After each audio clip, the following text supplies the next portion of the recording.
As the journey of the Ancient One continued, leading him ever closer to his encounter with Dr. Stephen Strange, one of the world's most dangerous villains was emerging.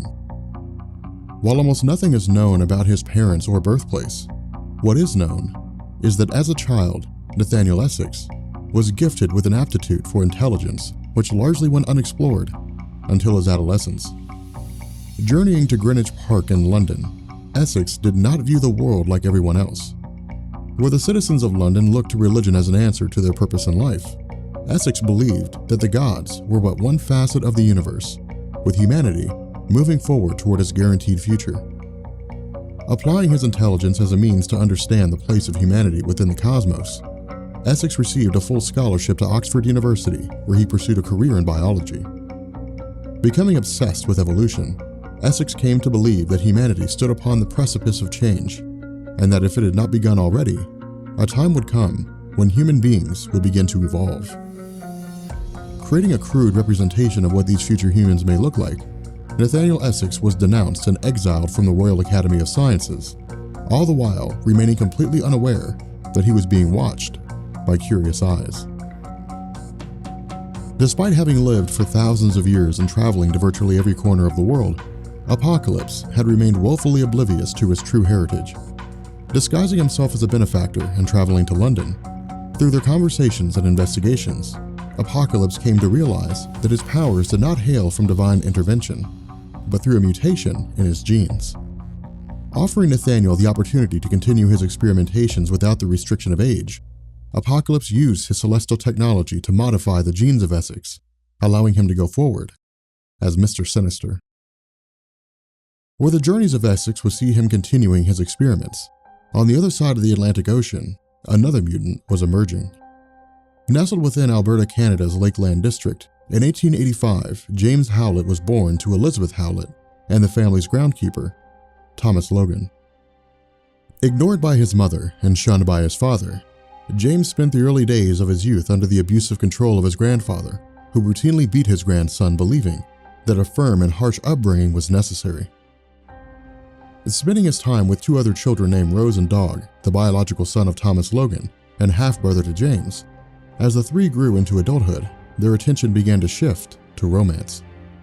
Finding himself attracted to Rose, because Dog had experienced such brutal punishment at the hands of his father, like a feral animal, Dog forced himself onto Rose, leading to the expulsion of both Dog and his father from the Howlett estate. Flying into a drunken rage, Thomas returned to the estate, murdering James' father in front of him.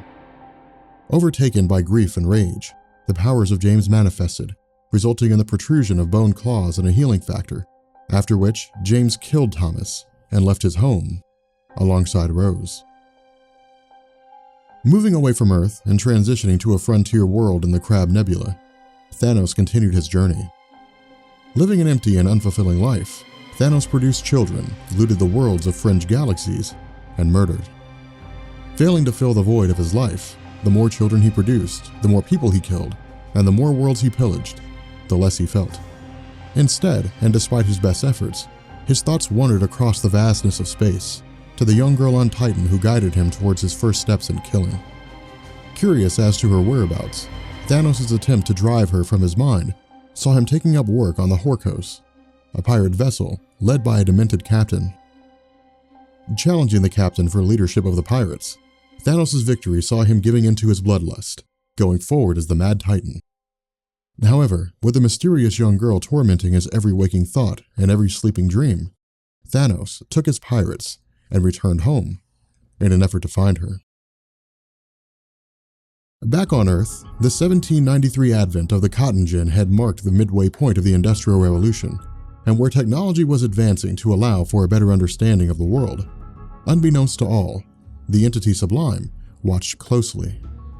Evolving with the first forms of life on Earth, Sublime had spent countless eons jumping from one host to the next, using each human to carry out its schemes in sowing chaos and reaping wars.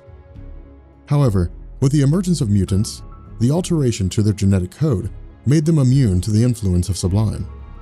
As such, the entity began laying plans for Weapons Plus, a program rooted in the idea of creating super soldiers. During this time, the Kingdom of Austria-Hungary remained the weakest of the First World nations, a situation exacerbated by the desire of the South Slavic people to break away and form their own nation of Yugoslavia. Where most looked to diplomacy as a means to achieve their goal, a group of Serbian nationalists calling themselves the Black Hand chose another path. Intending to eliminate Franz Ferdinand, the nephew of Austria-Hungary Emperor Franz Joseph, the Black Hand's belief was that in doing so, Franz Joseph would acquiesce and allow the South Slavs to break away. Carrying their mission to its completion, instead of allowing the South Slavs to form their own nation, Emperor Franz Joseph waged war, international alliances were invoked, and World War I began. As the powers of the world squabbled over land and glory, Sublime continued to operate in the shadows.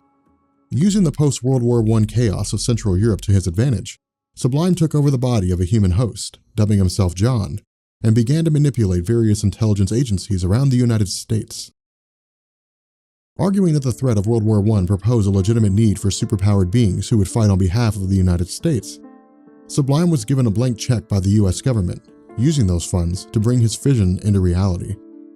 Coinciding with Hitler's invasion of Poland and the start of World War II, word had reached the ears of Sublime regarding a German scientist who had successfully developed a serum that augmented the abilities of normal men. Working alongside the United States military, John Sublime orchestrated the kidnapping of Dr. Abraham Erskine by Nick Fury and his Howling Commandos, after which Erskine was sent to task in locating the best suitable candidate for the use of his formula. Spending several years sorting through various soldiers, Abraham Erskine finally settled on a young, emaciated man whose lack of size hindered his attempts to enter the US Army. Electing to meet the boy in person, Dr. Erskine was impressed by the man's courage and bravery, leading to the development of the Weapon Plus project's first successful test subject in the form of Captain America.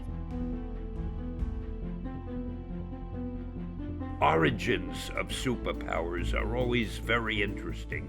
If you get the right origin, like for example, Spider-Man being bitten by a radioactive spider, at least then the viewer has something to hold on to and to say, well, it might have happened, now I'll enjoy it.